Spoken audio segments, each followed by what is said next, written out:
I'm Peter Suskind, director of the U.S.-Russia-China Trialogue Project at the Stimson Center. Since the middle of the 20th century, relations among the United States, Russia, and China have had an enormous impact on each country separately and on the world as a whole. The purpose of the Trialogue is to better understand this extraordinarily complex and consequential relationship by directly engaging with experts from all three countries. In this show, guests from across the political spectrum and from every corner of the globe share their views in their own voice. While the Stimson Center seeks to provide access to a wide variety of perspectives, it does not endorse any particular position. We leave it to the listeners to judge the validity and value of the views expressed by the guests.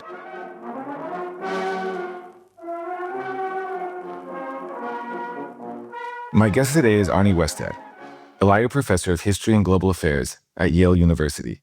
Professor Westad is one of the world's preeminent historians and the rare scholar who can write confidently and expertly about China, Russia, the United States, Europe, and just about every other region of the globe. Today we discuss his recently published book, The Coming Storm: Power, Conflict, and Warnings from History. I hope you enjoyed the episode.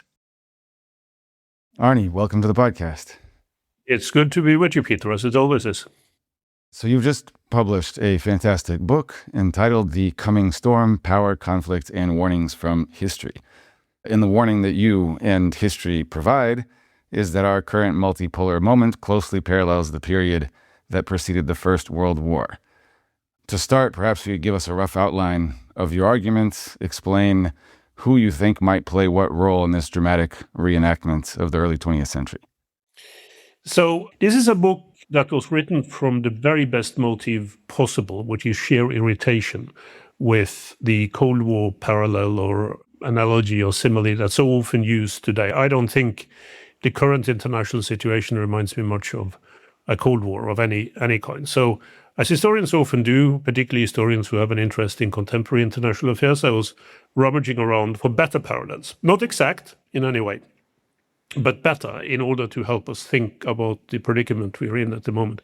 And it seems to me for several reasons that the time we're in now have quite a lot of things in common with the time period in the late 19th century and very early 20th century before World War I. It's multipolar in terms of orientation, not bipolar like the Cold War. It happens within the same economic system, expanded form of market-oriented capitalism.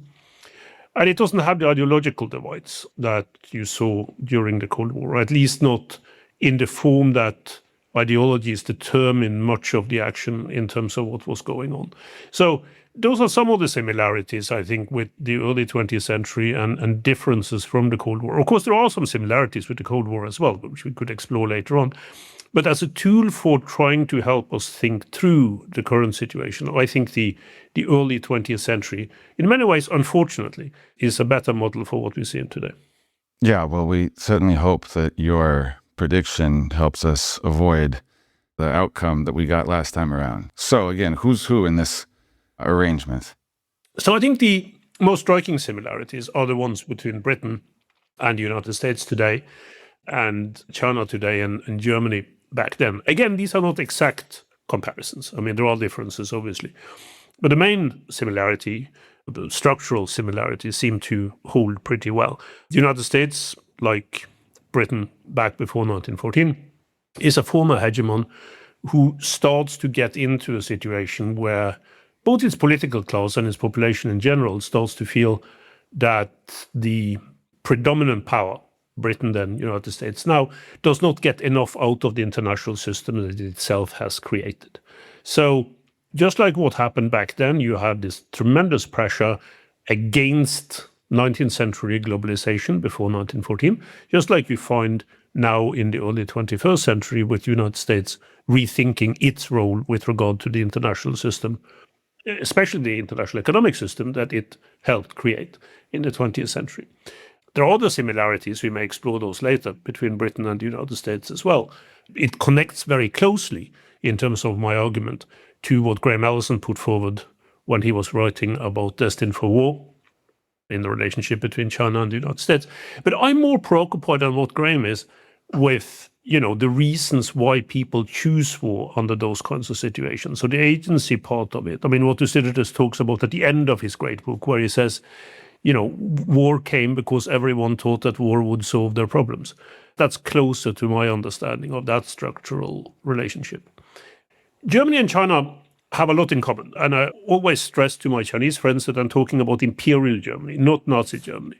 I'm talking about a rapidly modernizing, industrializing state that had tremendous success in coming out of next to nothing and then within one generation really becoming the predominant power in what was then the world's most important region, Europe, just like China has done with regard to what, in my view, is the most important region today, East Asia. Both countries laid claim to a leadership role, which is not by itself unreasonable, within the continent in which they grew up. Both of them used rhetoric that their neighbors often found very threatening, although in reality, their own territorial claims, after they had completed their period of intense early growth, were rather minimal. And both of them then, unfortunately, ended up being closely linked to a great power in decline right next door. Germany back then with Austria-Hungary, Habsburg monarchy, and China today with Russia. And of course, this is part of what created disaster back in 1914. It was not Germany's own aims. It could rather be seen on the German side as being the failure of establishment powers, Britain, France, Russia, to accommodate the growth in German power. That was the reason for some of the structural conflicts. But it was Germany's fatal alliance with Austria that created the war. The parallels between the US and Britain, between China and Germany, I think are clear. You state them very convincingly, but other parallels are possible. Why wouldn't China be the United States in the early 20th century? So Germany was not the only rising power, rapidly industrializing within a world dominated by British Empire. The US was doing the same thing. And if we take the pessimistic parallel, China is Germany, but a more optimistic analogy would be China as the US, far away, deeply economically entangled in a relationship that doesn't blow up. I'm not even sure that's the more positive parallel, because I could easily see ways in which Chinese power being used in ways that the United States now is throwing its power around in the world could also lead to global disaster. But that aside, I think the main problem with drawing that analogy is the enormous difference in terms of the structural relationship that exists between the two. So in the early 20th century, Germany was a power that grew tremendously. So was the United States. It's true that there was an ocean between the United States and Europe, but that, of course, didn't prevent, in the end, the United States from also getting drawn into the very, very same war, though it was not one of the causes for actually unleashing it. So I think... Well, and pulled in by Britain rather than very much pulled in by contend with Britain. Absolutely. And I think for China today, there is a very significant physical distance between China and what goes on in the Middle East or goes on in Europe. But the problem is that many of the conflict points that we are looking at today, those that could be similar in many ways to the kind of Bosnias or Alsace-Lorraines or Belgiums before World War I, they are now within China's own area, within its own region. So that's fundamentally different, I think, from the position of the United States, and one that we should notice. And I think this is one of my main worries, as you will have known from reading the book, in terms of dynamics, is that, we have all these structural tensions that have been building for quite some time. And then we have these potential flashpoints, many of whom are very, very close to China's own borders. And that's, of course, the real problem in terms of creating the basis for armed conflict, the way I see it. And those potential flashpoints are Taiwan, the Korean Peninsula, and the South China Sea. In the immediate region, yes. Though I could also foresee, maybe especially now, I was in Beijing not long ago, the Chinese reaction to Japan's obvious rearmament and its strategic positioning with regard to China, that further conflict could come out of that relationship.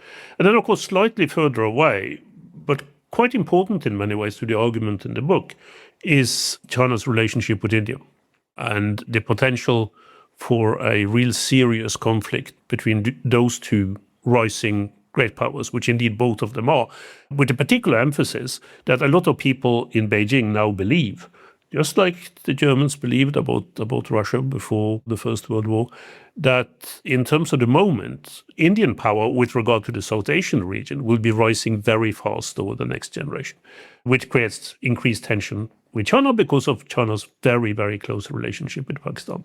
So there's lots of potential conflict in that surrounding area that really worries me.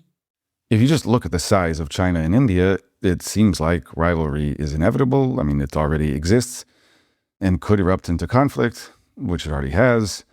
On the other hand, China and India have existed side by side for thousands of years and avoided great power war. Skirmishes in the Himalayas are a different matter. So, and the Himalayas are an obvious and insurmountable obstacle, even with modern technology. So do you think that the pressures are just building and these two giant entities are bound to clash? Or is it going to be some sort of indirect scenario where it's India-Pakistan with Pakistan as a Chinese proxy and not a direct Indian-Chinese clash at their common border? It's very hard to say. If you try to approach this particular rivalry rationally, of course, from both perspectives, Pakistan would come across as much more significant in overall strategic terms than the relationship in the high Himalayas. But even so, there is something about national borders, and particularly national borders when it comes to a post-colonial society like India and a recently arrived great power like China, that makes these particularly explosive, as we've seen on more than a few occasions over the past generation or so, or 2 generations almost by now. I think what is starting to get the attention of people in Beijing. Now, traditionally, as you know, the situation here has been that India has paid a great deal of strategic attention to China, and China has paid almost no strategic attention, except in times of crisis, to India. That's now starting to change. And part of the realization, I think, that has brought that about on the Chinese side is the simple fact that in a generation and a bit, India's population is going to be close to 3 times that of China. And it's going to be a young population, very different from China's exceptionally rapidly aging population. And of course, this will have an impact on the power relationship between the two sides. It's not going to happen overnight. It's going to be a slow process. But it forces, I think, at least some of the people I speak to in Beijing to envisage their overall relationship with India going forward in ways that I hadn't really expected to see at this particular point. The raw numbers in the Indian case are obviously impressive, and they don't have the demographic problems that China does, again, if you just look at absolute terms. But in the book, you mention the problem of the Hindu-Muslim divide within India and in South Asia more generally. There are many other divisions within India by caste and community and language and so forth, which make counting numbers different qualitatively than in China, where it's 80% Han and becoming ever more homogenous over time. So sort of a billion here and a billion there aren't exactly the same thing, because India, in some sense, is internally fragmented more than Europe is, whereas China is the largest nation state in the world. So when you talk to the Chinese and they worry about Indian demographics, do they ever sort of consider this difference, or for them all that matters is the Excel spreadsheet and the huge numbers that they see across the Himalayas? So I think there is a point in this. I mean, I think China's great uniformity in ethnic terms, if you think about it in terms of numbers, 92, 93% Chinese, or Han as they now call themselves, is very different from India's composition. On the other hand, I said 80%. I think that's the Russian figure. There's 80% ethnic Russians in Russia, yes, and 90% Han in China. So exactly.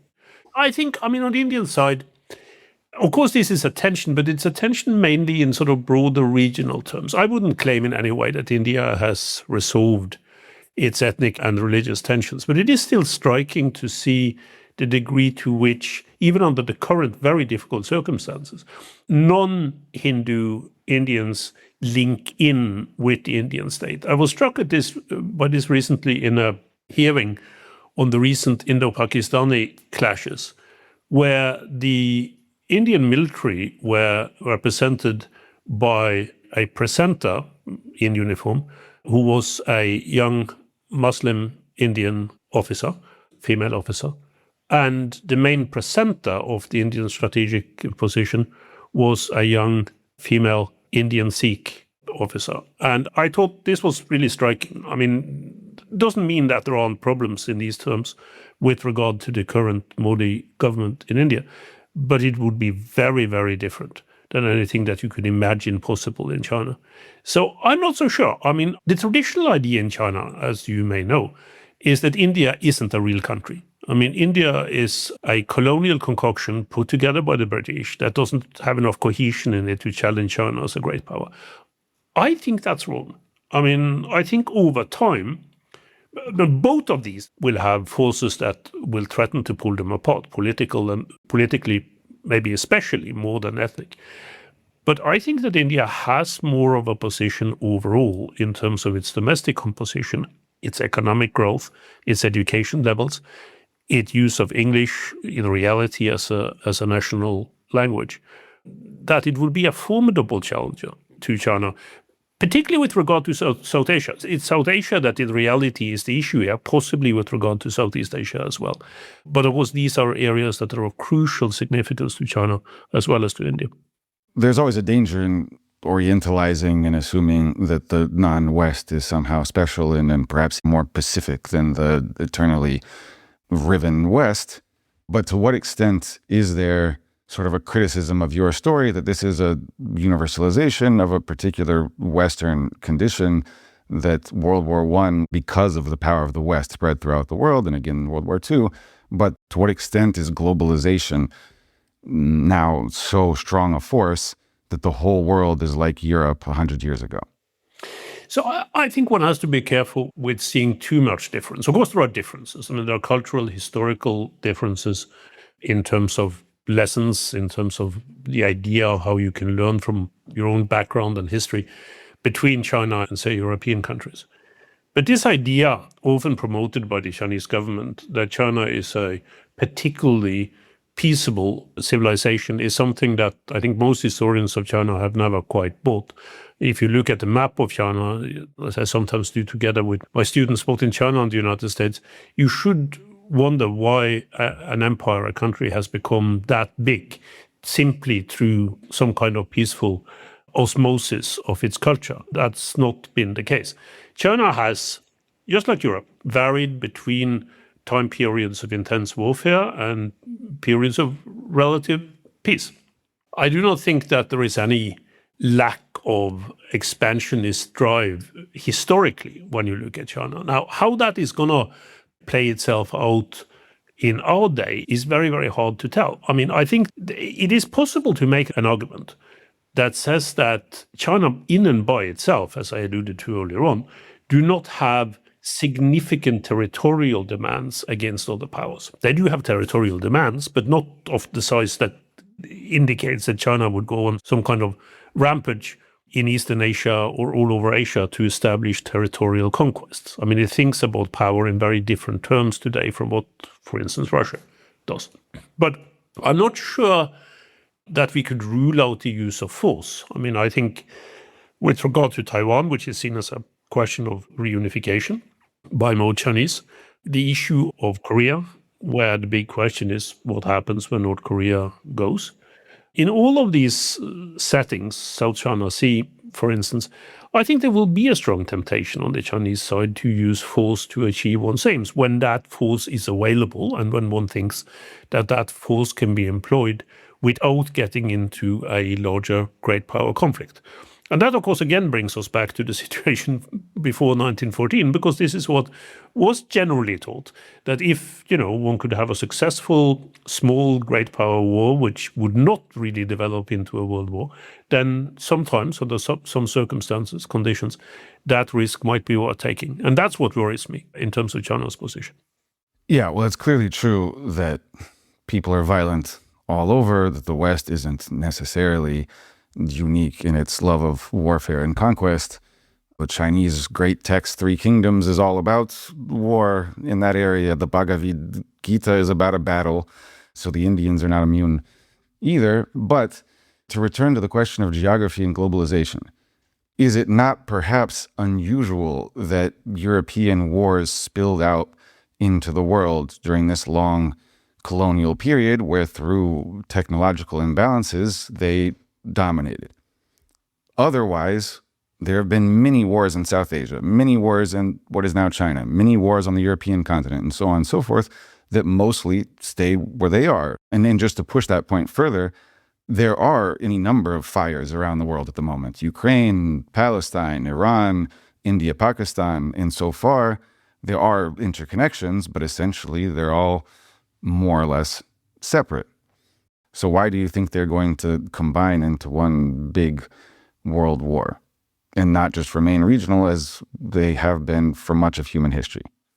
So I think on that point, what is really striking, I think, with our own time is the potential for several of these regional conflicts to come together in a global conflagration. I mean, in a way that is similar in a world that was somewhat smaller in the period before 1914. I mean, everyone then thought that regional wars, regional conflicts could be kept regional until they could no longer be kept regional. Under a set of circumstances that no one could foresee, the acute crisis coming out of a black swan terrorist action in the summer of 1914, made these conflicts come together in ways that were profoundly destabilizing. And I think the same thing is very much true with regard to our world today.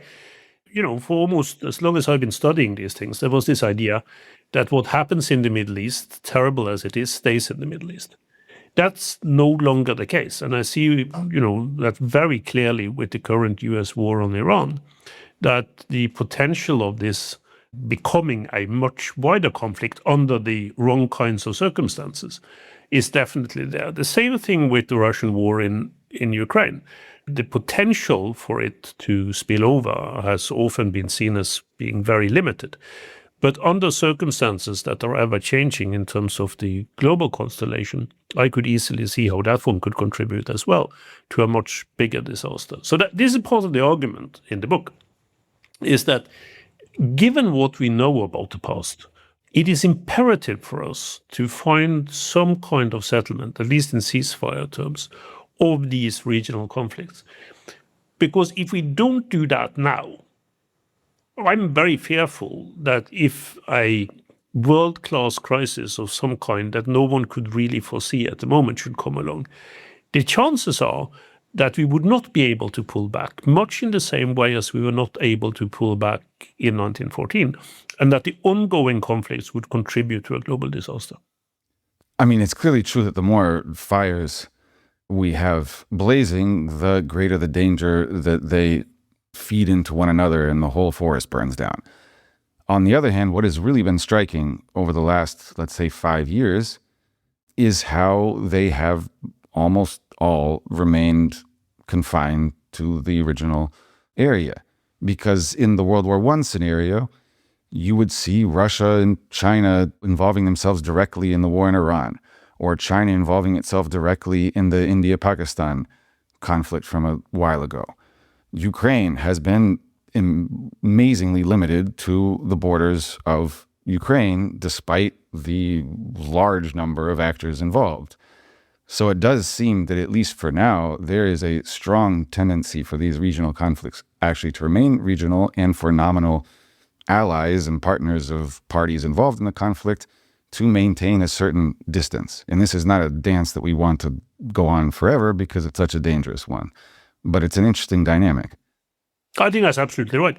And it parallels almost exactly what happened before 1914, that the Balkan Wars, the Boer War, other kinds of warfare that were taking place was seen as being very regional until they, were not, in the sense that they contributed to the kind of climate, the kind of idea on the side of all great powers that they had to take offensive action. If not, they would be left behind in colonial terms or in European terms. And I think this is the danger that we're running at the moment, is that it's so easy to see the current conflicts in regional terms, which indeed they are. I mean, in terms of their background and their origin and the format that they have, and therefore incapable in that bigger sense to contribute to a global conflagration. But I think one of the warnings from 1914 is in many ways exactly the opposite, that under the right or the wrong kind of circumstances, these conflicts that are not necessarily seen as being strategic in a global sense in nature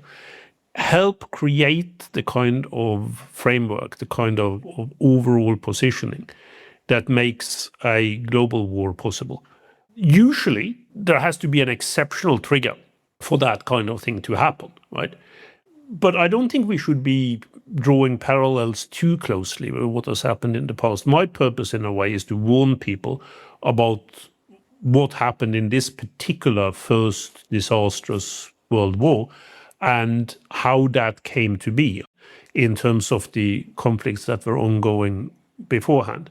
Because in that case, there was a trigger. If it hadn't been that particular trigger, my own view is that it probably, within a reasonable period of time, would have been something else. So the problem is the high level of tension that is created by ongoing conflicts and by other forms of structural rivalry and fears and resentments that I talk about in the book, creating a climate under which world war is in no way certain, but increasingly likely.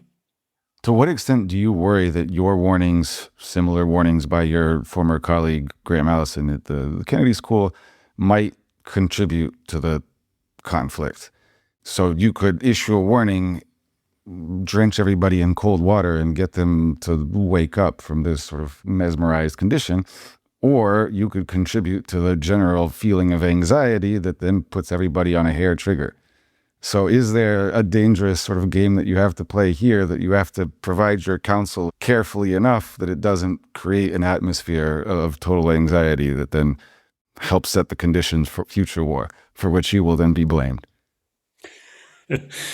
I think what I'm writing, Peter, is a warning, not a prophecy. I point out in the book that I think there are still a lot of things that people can do, both at the leadership level, at the more general level, in order to try to move us away from the kind of development that I now see as a real possibility going forward. So this is not about prediction. It is about warning, and it's about getting people to take these kinds of things seriously. Look, I mean, almost no one alive today have experienced great power war. We've experienced a lot of other disastrous wars, and they've been terrible for people who have gone through that nightmare. But we haven't experienced great power war, which is war and suffering on a completely different level in terms of numbers than what other conflicts would lead to. I often make this point that in the first 2 weeks of the Battle of the Somme in the summer of 1916, more soldiers were killed than in all great power wars put together over the past 100 years. And I do think that's the kind of warning that we need to take seriously. It's not prediction, but it is a sense of what actually could happen. I think my worry is mainly this, that there are so many people today, maybe especially people who think back to the Cold War era, and people who experience the Cold War era, of whom there is a great number alive today, who believe that this system that we are in now is much more stable than what it actually is. Right? And therefore the outcome could be similar to the kind of outcome that we got in the late 1980s and early 1990s with regard to the Cold War. I do not think that's possible. I still hope that it will be possible to avoid a global conflict of the kinds that we lived through in the 20th century. But if we are going to do that, then we have to think through how we can avoid it. I mean, what kind of measures that we need to take in order to abate the kind of situation that we have today. So that's the spirit in which it is written. Now, I do generally tell people, especially here in Europe, where many people are likely to take my advice on this at least, that, if you read a book at night, you should at least have some strong drink next to you. It's not a happy book, though it's a necessary book. So 2 final questions. You draw a parallel between Britain in the early 20th century and the U.S. today. And the parallel is strong, and in some sense it's not even a parallel, but one continuous line, because the U.S. in many ways inherited the British Empire, was a product of it, and now has sort of taken over much of that system that Britain created. On the other hand, there are strong structural differences. Britain was a global hegemon, ruled the seas, but it was a tiny island right next to a big, complicated continent. So the unraveling of empire was an existential threat, whereas the United States was immensely powerful on its own in the Western Hemisphere before it assumed these global burdens, and perhaps drawing them back will be very painful and could produce all sorts of awful conflict, but it might not need to, because again, unlike Britain, it could, in theory, cast off a lot of these global interests and responsibilities. The places that you name in Asia, for example, as most likely to lead to great power conflict are very far away from the United States. So what is the, I guess, optimistic case for a difference between the United States and Britain if the world wars are construed as sort of symptoms of British empire in decline? That's a really good point. And it's also, it's entirely correct in the sense that one of the things that I point to in the book that should be able to provide us with at least some hope is exactly that structural difference. And it is a significant difference. The United States today is much more of a global power in terms of its friendships and its alliances and its established positions than what Britain ever was. Britain had a huge empire, but it had to fall back on that empire in order to think about itself globally. The United States doesn't need to do that, or at least hasn't needed to do that up to very, very recently. So my worry now is that, at least in some of the directions taken in US foreign policy, the United States is discarding exactly those unique abilities that the United States has to keep the world more safe. Not entirely safe. The United States has made some terrible mistakes and misjudgments in terms of its foreign policy since the Second World War. But overall, particularly since the Cold War ended, the United States has generally been seen as a force for stability within a gradually fragmenting international system. I think over the past few years, it's pretty clear that that's no longer the case. And I think that will have very significant effects for the world, and I think it will have very significant effects for the United States. Not in the direction, as you correctly observed, that this drawback would necessarily impede US national security in a limited sense, but it would be hugely destabilizing in a global sense. Think about Eastern Asia, for instance. If there is one thing that part of the world does not need at the moment, it is uncertainty about American alliances and friendships, because that would be exactly what could make China move in the direction of what would almost certainly be terrible mistakes in terms of its use of power against others. Again, this is a parallel to what happened in the early 20th century, but it's a parallel in a slightly different sense. This is not about the comparison between the United States now and Britain back then. The United States today, if it wants to develop in that direction, has much more power internationally than what Britain ever had. Even beyond its military capabilities that were global in a way that Britain's never were. But the question is there the political will in the United States to think, at least in a limited way, systemically, about the kind of situation that we are in now? And I'm not saying this because I think the United States is sort of doomed forever to be the world's policeman. I think much of what has happened since the mid-2010s has made sense to me. The fact that the United States wants to concentrate more on its own domestic issues and challenges, including the absolute necessity of providing better for its own population, is quite logical. And there is absolutely nothing wrong in that. The problem is that if that leads to a sense of uncertainty in terms of America's engagement in the world over a short period of time, I think that could be tremendously destabilizing. And that's what I hope we won't see with regard to Eastern Asia, where it's particularly important, but also with regard to Europe. Well, I actually think that certainty that the U.S. will retrench to more defensible borders would make stable future equilibria all over the world more likely than if the U.S. seeks to maintain positions that it can't possibly sustain. But we can engage in that argument. I disagree with you on that, Peter. It's a question of time. It's not a question of direction, but it's a question of time. Very good. Well, so one final question. Of the great powers that you list in the book, U.S., China, India, Russia, and Europe as a whole? Who has the best prospects on a 50-year timeline? Probably, if you look at it in a global comparative sense, in terms of the starting points that you're seeing now, I would say India. I think in many ways, if India avoids a great power war, which would be essential because it's still in the early stages of its development, and if it avoids the kind of fracturing at home, which is a distinct possibility, then I think it has all of the factors connected to it that relative to others, it would do remarkably well. But look, the overall point here is that I think if war is avoided at a great power level, and if these countries concentrate on trying to put what happens within their own borders in order, all of them have tremendous power and tremendous opportunities, including Russia, which is the one that is going downhill the fastest.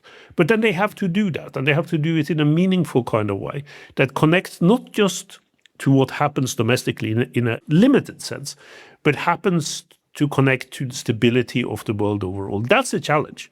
That will be the challenge over the next generation. Well, fantastic. That's an optimistic note, so we don't have to end with a depressing draft of stiff whiskey, but a celebratory champagne. I like that. Well, thank you very much. It's been a great pleasure. Thank you. Thanks for listening to the Trialogue Podcast. Make sure to subscribe to the show so you don't miss out on any episodes. The Trialogue Podcast is hosted by the Stimson Center and produced by University FM.